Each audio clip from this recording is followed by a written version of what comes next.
Նա դեռ ժամանակը մի ասի, կլի պարոն Փաշինյան, ձեզ մի հատ խնդրանք ունեմ։ Ստեղ սարսափելի շոկ է, մարդիկ քրտնում են, շենքում սարսափելի ցուրտ է։ Ենթադրում եմ, ես ձեր պատվին եմ ստեղ միացրել։ Վաղ առավոտյան որ գաք, մի հատ պարոն Ռուբինյանի հետ շենքով խնդրում եմ, 2 քայլ արեք, որ միացնեն, էլի աշխատակազմը մրսում է, մեղքը։ Շնորհակալություն։ Հա, իրական ձեր ասածը պարոն Փաշինյանին չէր ուղղված, ինձ էր երևի ուղղված, կքննարկենք, կհասկանանք։ Հիմա անցեք։ Քննարկեք, հասկացեք, թող բարձ դառնա։ Լավ, ցելի այնակիցներ, կառավարությունը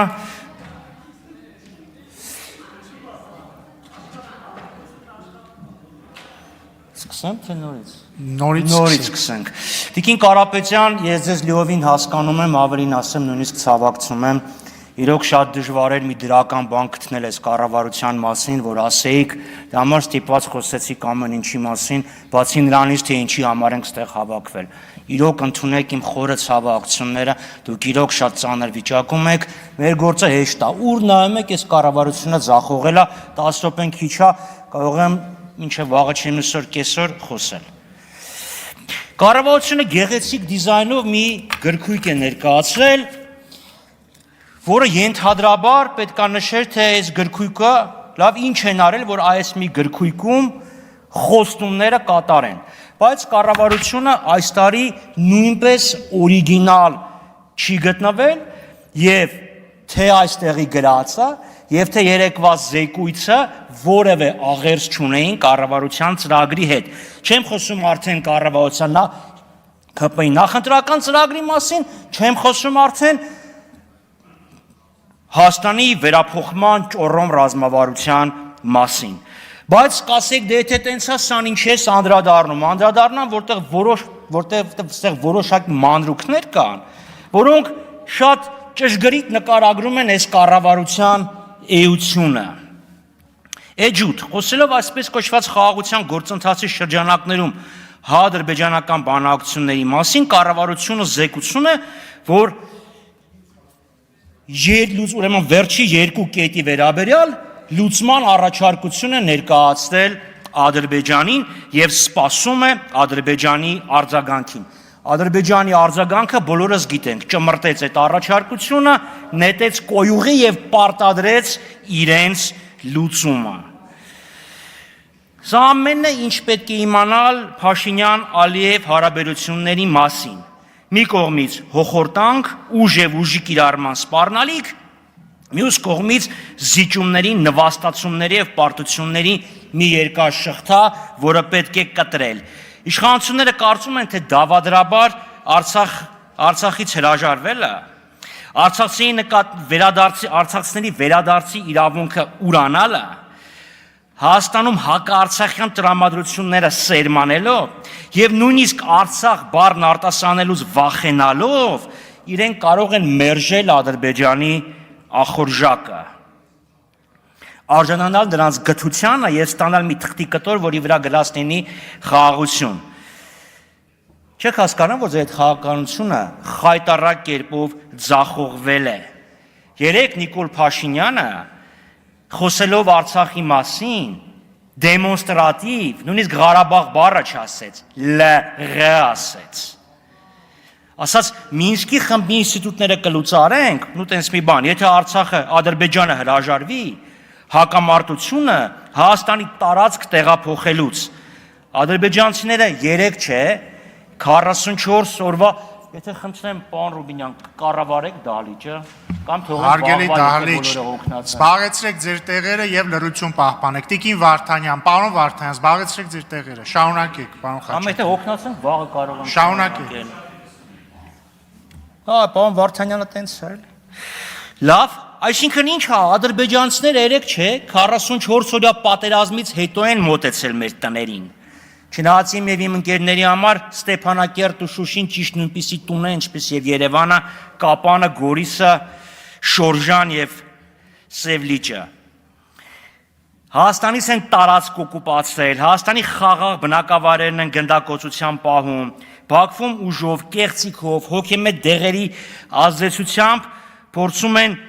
ցուցումներ կորզել, որոնք կիրառվելու են Հայաստանի Հանրապետության եւ անձամբ գերագույն գլխավոր հրամանատարի դեմ։ Այնպես որ Ադրբեջանի սանձարձակ լկտիության եւ վայրագ ագրեսիվության պատճառն Արցախն ու Արցախահայությունը չեն, Մինսկի խումբի գոյությունը չէ, պատճառը ձեր կառավարության զիջումներն են։ Այսօր առավոտյան Նիկոլ Փաշինյանը անձնական կարծիք է հայտնել, թե Սահմանադրության նոր տեքստում պետք է անկախության հռչակագրի վրա հղում չլինի։ Վերջերս պարոն Փաշինյանի կարծիքը համարյա բոլոր հարցերում, բացի Ձվածեղի բաղադրատոմսից, համընկնում է Ալիևի կարծիքի հետ։ Ուրեմն ինչու այս իշխանությունը գնում բոլոր հնարավոր եւ անհնար զիջումներին, հանդուրժում այս ստորացումը մեկ պատճառով՝ հասնել Ադրբեջանի բարեհաճությանը, ստանալ նրանց ստորագրությունը մի թղթիկի տակ, որի վրա գրված կլինի խաղաղություն, դա ներկայացնել որպես Փաշինյանի հաղթանակ եւ դրանով գնալ ընտրություններին։ Այստեղ ամեն ինչ պարզ է, պարզ չէ թե որն է այդ զիջումների կարմիր գիծը։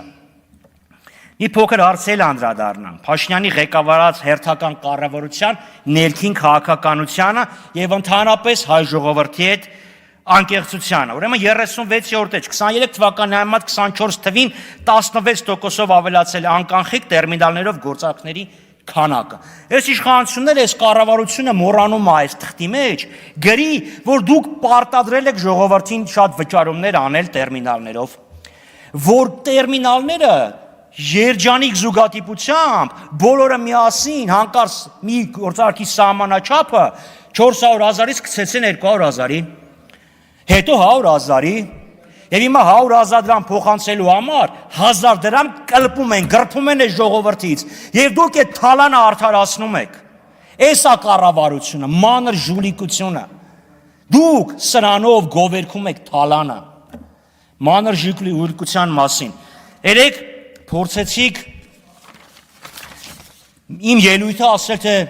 որից ինչ էի ասում էի, այն ինչ որ իդեպ ասել եմ 22 թվականի դեկտեմբերի 23-ին, սա էլ արձանագրությունն է, պարոն Թունյան, հարցը ձեզ է ուղղված, որ դուք այս օրենքն օգտագործելու եք լրացուցիչ հարկեր գանձելու համար։ Պատասխանն ինչ էր, վայ, մեզ մեղադրում է բյուջեն լցնելու մեջ, դուք ընդունեցիք, որ դուք հայտարարագրումը օգտագործելու եք հավելյալ հարկեր մտցնելու համար։ Դուք չզլացա կարդացիք իմ հարցազրույցը Armen Press-ին, ես էլ չզլացա կարդացի ձեր ելույթը եւ կառավարության ներկայացուցիչի ելույթը։ Հարկերը եւ մահը անխուսափելի են, բայց պետք է ազնվություն ունենալ, ուրիշի խոսքերը չաղճատել եւ ձեր այս լպրծուն խուսանավումներից խուսափել։ Իդեպ որստեղ լինեք, բայց հետո կտամ, սա էլ Շիրակի մարզպետի հարցազրույցն է ամբողջությամբ։ Կարդացեք, թե ձեք ինչպես ոչնչացեցիք այն բոլոր ծրագրերը, որոնք սկսվել էին Շիրակի մարզում, ոնց այդ ամեն ինչը ջրեցիք, եւ երեքսորվա եւ Գյումրիում ձեր պարտությունը, իդեպ երկրորդ պարտությունը, ձեր այս ջախջախելու հետևանքն է։ Իդեպ Շիրակում դուք պարտվել եք Գյումրիում 2 անգամ, Ախուրյանում, Ամասիայում, հիշացնեմ, թե ինչեր արեցիք, որ անի խոշորացված համայնքում կարողացաք ինչ-որ բան փոխել։ Ինչևէ, Նիկոլ Փաշինյանի երեկվա ելույթին ես 2 րոպեում անդրադառնամ։ Լավ, այս ելույթը մի նպատակ ուներ։ Սիրո հավերժության, համերաշխության, այս հեղափոխությունը, սիրո հեղափոխություն եղել է մի անգամ, 60-ականներին դա սեռական հեղափոխությունն է։ Սիրո դա սեքսուալ հեղափոխություն։ Հետո կբացատրեմ։ Լավ, Guns N' Roses-ն է, Army of Love-ն է, հետո կբացատրեմ լավ։ Հիմա ինչ է պարոն Փաշինյանը ինչով էր տենց ներկայացնում, լավ, որ սա մի դարակազմիկ իրադարձություն էր, համադրելի Հայկի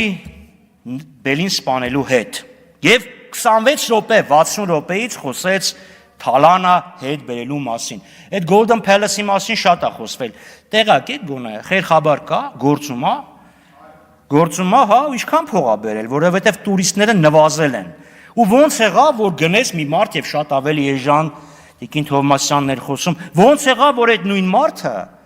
գնեց Հովիկ Աբրահամյանի տունը։ Իդեպ ստեղ Նիկոլ Փաշինյանն ասում էր, այդ բոլորը կալանքի տակ են։